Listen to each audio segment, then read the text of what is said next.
Hello friends, मेरा नाम है रितेश और मैं लेकर आया हूँ आपके लिए एक ज़ोरदार टॉपिक। और ये टॉपिक बहुत ही इम्पॉर्टेंट है, चाहे आप वेटेज गिन लीजिए चाहे आप नॉलेज गिन लीजिए। ये टॉपिक रियल वर्ल्ड फिनोमिनन से जुड़ा हुआ है। स्टिल हम इसमें कुछ चीज़ें कांस्टेंट और वेरिएबल अज्यूम कर लेते हैं। तो टॉपिक का नाम है chapter 3 pair of linear equation से अपस्ट्रीम एंड डाउनस्ट्रीम वाला टॉपिक। आई नो ये सबको थोड़ा सा डिफिकल्ट लगता है क्योंकि इसकी लेंथ बहुत ज़्यादा है, बट आज मैं आपको इसका इतना इजी तरीके से एक्सप्लेन करूंगा कि आप ये सब चीज़ बैठा लेंगे दिमाग के अंदर। कैसे? तो चलिए छोटी छोटी चीज़ों को हम लोग पहले पहचानते हैं, ठीक है। तो क्या दिया हुआ है इस पर्टिकुलर पोर्शन के अंदर? सो सपोज करते हैं कि मेरे पास यहाँ पे कुछ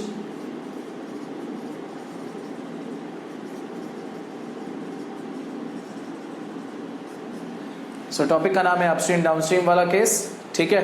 तो यहाँ पे मेरे पास पानी है, ठीक है। जो रिवर करंट की बात हम लोग कर रहे हैं, जो झरने की बात हम लोग कर रहे हैं, वो चीज़ है ये पूरा का पूरा यहाँ पे।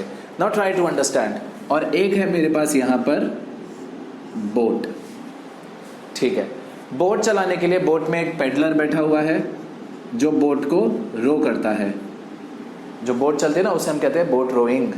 Now just try to understand. ऐसा ही मैं एक और केस बना देता हूं यहां पे।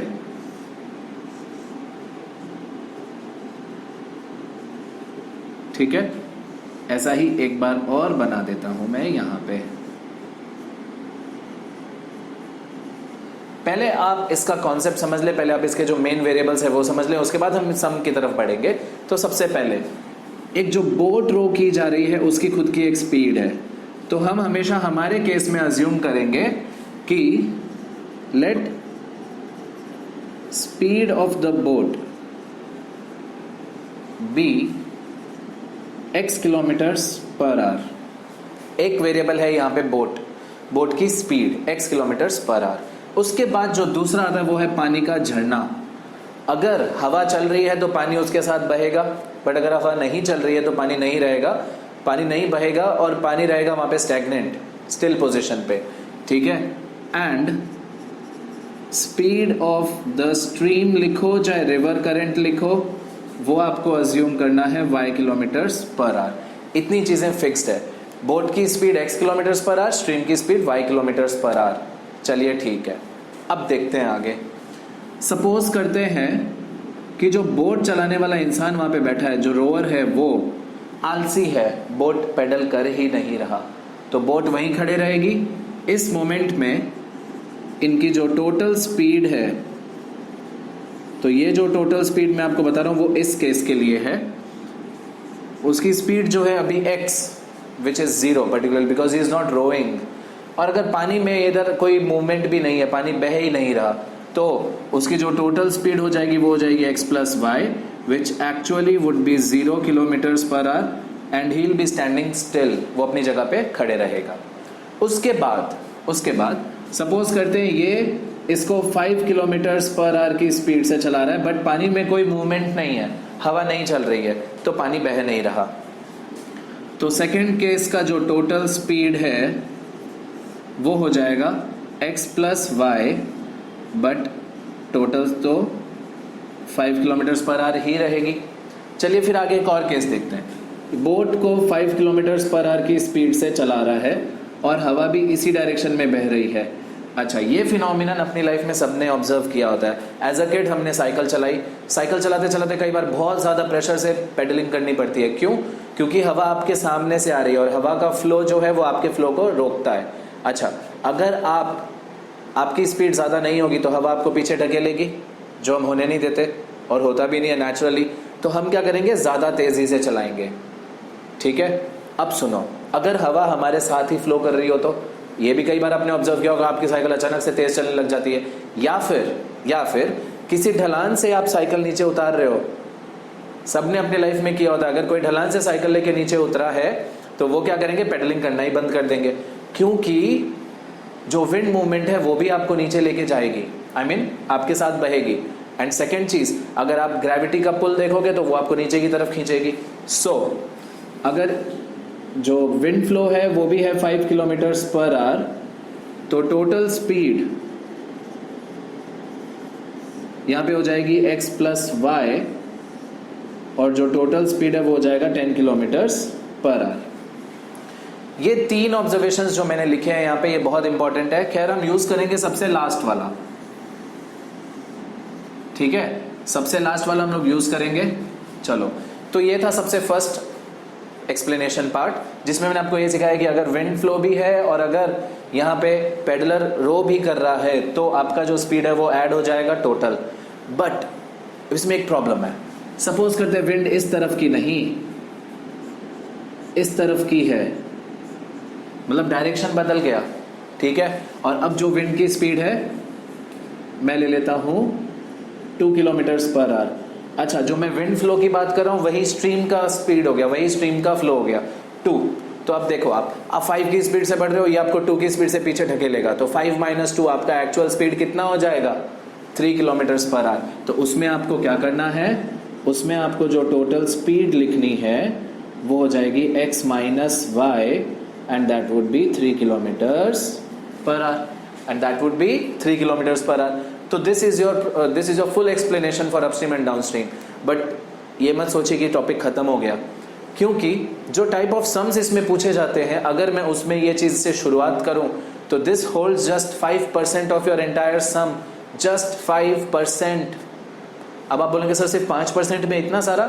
हाँ, आपको ये डायग्राम्स नहीं बनाने, बट आपको ये अज्यूमिंग वाले स्टेटमेंट्स तो लिखने पड़ेंगे कि बोट की स्पीड को x मान लिया, स्ट्रीम की स्पीड को y मान लिया। अब आप बोलेंगे सर ये x + y x - y क्या है? सुनो, अगर आप झरने के साथ बहते हो, झरने के साथ बहते हो, अगर आप ग्रेविटी मतलब नीचे की तरफ आ रहे हो, डाउनवर्ड्स, तो उस फिनोमिनन को कहते हैं गोइंग डाउनस्ट्रीम। उस फिनोमिनन को क्या कहते हैं? गोइंग डाउनस्ट्रीम, ठीक है। अगर आप झरने के अगेंस्ट जा रहे हो, भाई आपको जाना है ऊपर और झरना ऐसे नीचे बह रहा है, तब वो हो जाएगा अपस्ट्रीम, बिकॉज आप स्ट्रीम में ऊपर की तरफ बढ़ रहे हो, आप स्ट्रीम के अगेंस्ट जा रहे हो और उसमें आपकी स्पीड हमेशा कट हो जाती है। तो अब अगर मैं सारी एक्स्ट्रा चीजें हटा दूं और आपको बताऊं कि अभी तक मैंने कितना सिखाया है, तो you will be amazed. Diagrams important नहीं है, डायग्राम समझने के लिए मैंने आपके लिए बनाए हैं, बट क्या इंपॉर्टेंट है वो मैं आपको समझा देता हूं। तो चलिए ध्यान दीजिएगा अच्छे से पूरा। पहले ये 2 स्टेटमेंट्स आपने लिख लिए, उसके बाद 2 स्टेटमेंट्स और लिखने हैं। टोटल स्पीड, एक हेडिंग बना दीजिए ये वाली, अपस्ट्रीम यानी पानी के झरने के अगेंस्ट और डाउनस्ट्रीम यानी पानी के झरने के साथ। अगेंस्ट जाएंगे तो आपकी टोटल स्पीड जो है वो कट डाउन हो जाएगी, और साथ में बहेंगे तो आपकी जो टोटल स्पीड है वो झरने के स्पीड के साथ ऐड हो जाएगी। तो ये हैं स्टार्टिंग स्टेटमेंट्स जो आपको लिखने कंपलसरी है, ठीक है। अब मैं आपके साथ शेयर करना चाहता हूं एक टेक्स्ट बुक का एग्जाम्पल, एनसीईआरटी टेक्स्ट बुक का एग्जाम्पल, जो अपस्ट्रीम डाउनस्ट्रीम वाले केस में दिया हुआ है। इस क्वेश्चन में क्या कहा गया है मैं आपको बता दूं। एक बंदा है जो पहले अपस्ट्रीम जा रहा है 30 किलोमीटर्स, फिर वो डाउनस्ट्रीम जाता है 44 किलोमीटर्स, ये पहले केस में। फिर वो एक बार और अप जाता है 40 किलोमीटर्स, और फिर वो एक बार डाउन जाता है 55 किलोमीटर्स, ठीक है। इन्होंने क्या डिटेल शेयर की, देखो इतना सा क्वेश्चन है कि ये ऊपर जाना और ये नीचे आना, टोटल वो 10 आवर्स में कंप्लीट करता है, 10 घंटों में कंप्लीट कर देता है। और उसके बाद टोटल ये ऊपर जाना और नीचे आना, मतलब टोटल टाइम ये वाली जर्नी वो 13 आवर्स में कंप्लीट कर देता है, ठीक है। तो मैंने क्या किया, मैंने ये क्वेश्चन पढ़ा, ये स्टार्टिंग स्टेटमेंट पहले से ही लिख दिए, ठीक है। इतना आपको कंपलसरी लिखना ही है। Speed of the boat x, speed of the stream भी y, टोटल स्पीड हो जाएगा अप स्ट्रीम में x - y और डाउन स्ट्रीम में हो जाएगा x + y। चलो ठीक है, सबने अपने अपने स्कूल में या कहीं ना कहीं सॉल्व किया होगा ये वाला क्वेश्चन। ये क्वेश्चन हमने पहले 8th स्टैंडर्ड में सॉल्व ऑलरेडी किया हुआ है, तो ये कोई इतना टफ या न्यू सम नहीं है। स्टिल अब ये 4 स्टेटमेंट लिखने के बाद आपको क्या लिखना है वो समझना है अच्छे से। तो ये 4 स्टेटमेंट्स के बाद आपको लिखना है, अच्छे से ध्यान दीजिएगा, ये 4 स्टेटमेंट्स के बाद आपको बनाने हैं speed into time equal to distance के 4 इंस्टेंसेस।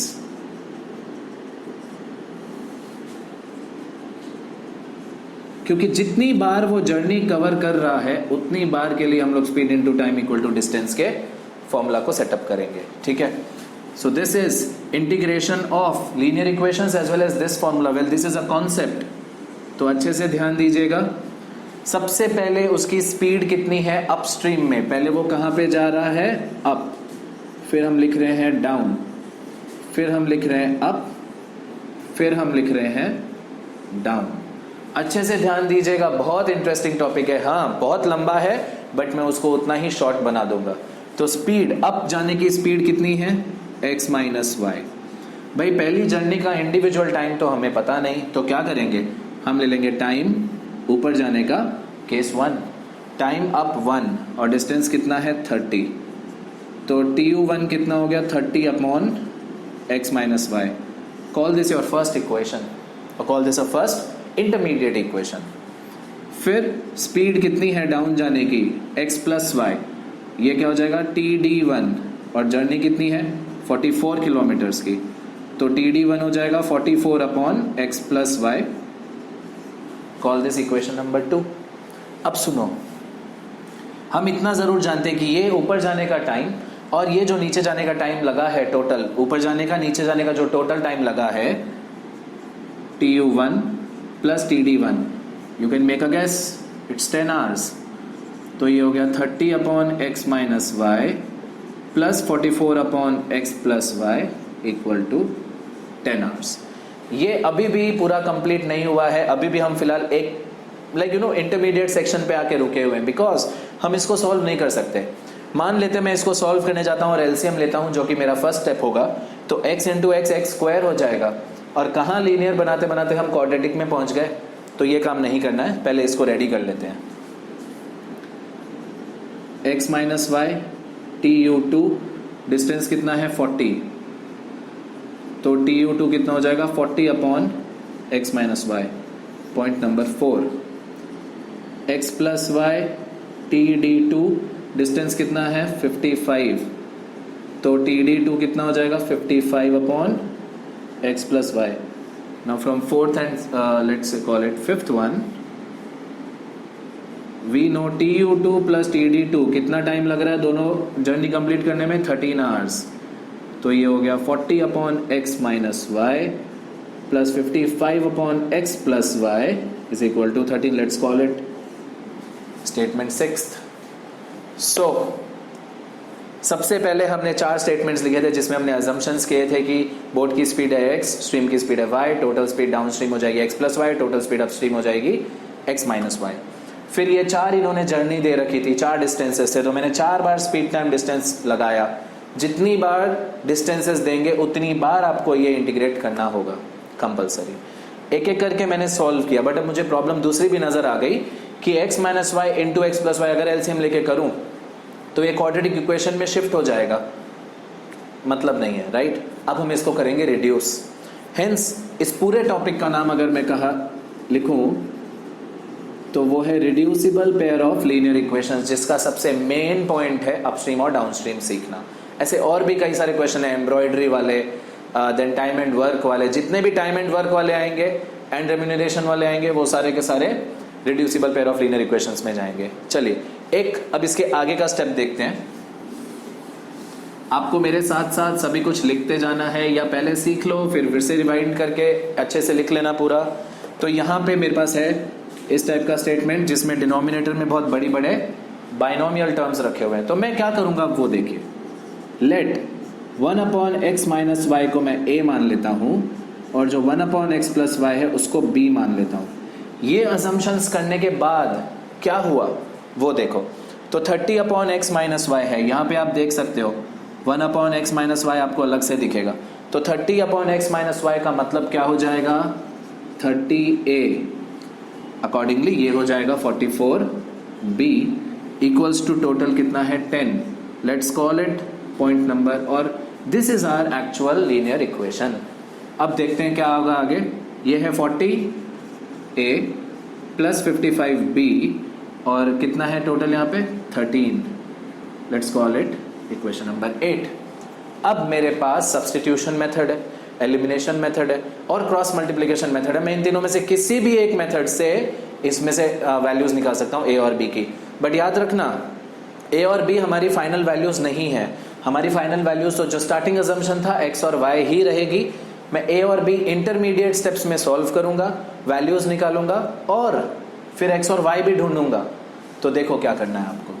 सबसे पहले यहाँ पे 44 और 50 मुझे लग रहा है, या 30 और 40 मिल रहा है, तो एलसीएम हो जाएगा 120। Will multiply equation number 7 by 4 and equation number 8 by 3 and then will get 120a 176b equal to 40। 3 40s are 120a plus 165b equal to 39। ठीक है, नीचे वाले स्टेप्स में अभी इरेज कर दे रहा हूं। अच्छे से ध्यान रखना, ये अभी तक एक ही सम चल रहा है बट मजेदार है, राइट। एक बार आप समझ गए तो फिर कुछ डिफिकल्ट नहीं लगेगा। सॉल्व करते हैं इसे। मुझे इधर ऊपर सब्ट्रैक्टिंग वाला स्टेटमेंट लिखना पड़ेगा बिकॉज यहाँ पे दोनों ही कोएफिशिएंट्स की साइन सेम है। तो जहां जहां पे प्लस है वहां पे साइन माइनस की लगा दीजिए। और एक और चीज, थोड़ा सा स्मार्ट वर्क करना है। मैंने इस लाइन के बाद एक गैप भी रखा है ताकि मैं साइन अच्छे से इंटीग्रेट कर पाऊं। ये कट 176, ये हो गया 11b equal to 1।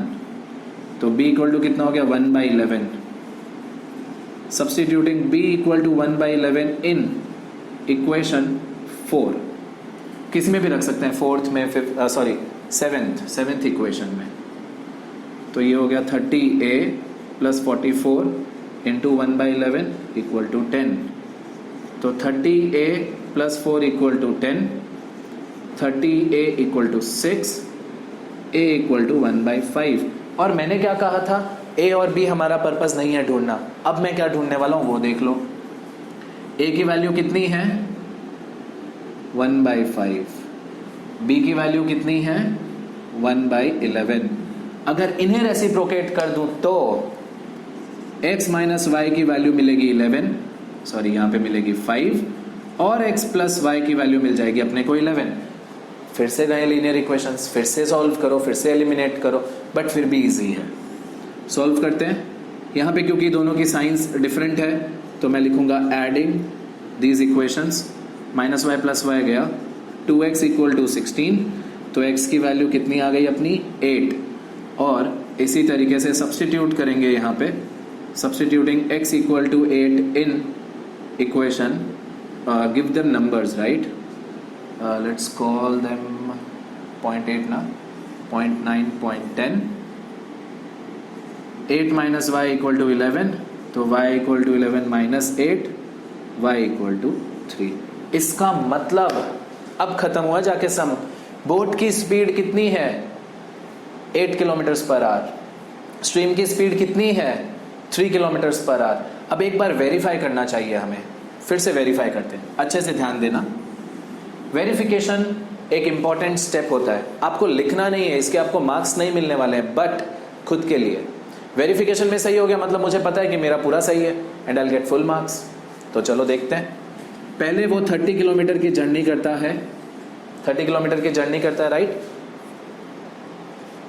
x minus y, 30/x minus y, down upstream में जाता है, राइट। तो 8 माइनस 3 हो गया 5। कितना टाइम लगा 6 घंटे लग चुका है। फिर वो 44 की जर्नी करता है 8 प्लस 3 11 की स्पीड से, तो 44/11 कितना हो गया 4। टोटल पहली जर्नी को कितने लगे 10 घंटे। आई मजा। So this was the entire explanation with verification. आप इनमें से कोई भी एक और इक्वेशन में सेट करके देख लो, आपको वैल्यू सही मिल जाएगी और आपका पूरा सम कंप्लीट हो चुका है। I hope you like this video and I do wish कि आप इसकी बहुत सारी प्रैक्टिस करेंगे। अगर आपको वीडियो अच्छा लगा है तो प्लीज इस वीडियो को लाइक करें और अपने फ्रेंड्स, फैमिली और रिलेटिव्स के साथ शेयर करें, बिकॉज ये ऐसे टॉपिक्स हैं जो सभी को आने चाहिए। ये सिर्फ 10th स्टैंडर्ड डिपेंडेंट टॉपिक्स नहीं है कि सिर्फ 10th वाले करें। हाँ, अपने फ्रेंड्स के साथ, अपने स्कूल ग्रुप्स, टीचर ग्रुप, सबके साथ शेयर कीजिए। अगर मैंने कुछ अच्छा पढ़ाया है तो उन्हें भी ये चीज़ पसंद आएगा। प्लस ये वाला कंटेंट जो मेरा है या जो जिस तरीके से मैंने सिखाया वो हम पहुंचा सकते हैं आगे। चैनल को सब्सक्राइब कर दीजिए अगर आप नए हैं इस चैनल पे, और बने रहिए मैथमेटिकल व्लॉग्स के साथ। मैं इसी तरीके से आपके लिए रोज नए कंटेंट लाते रहूंगा। Thank you so much for watching. This is me Ritesh signing off from this video. See you soon in the next video. Thank you.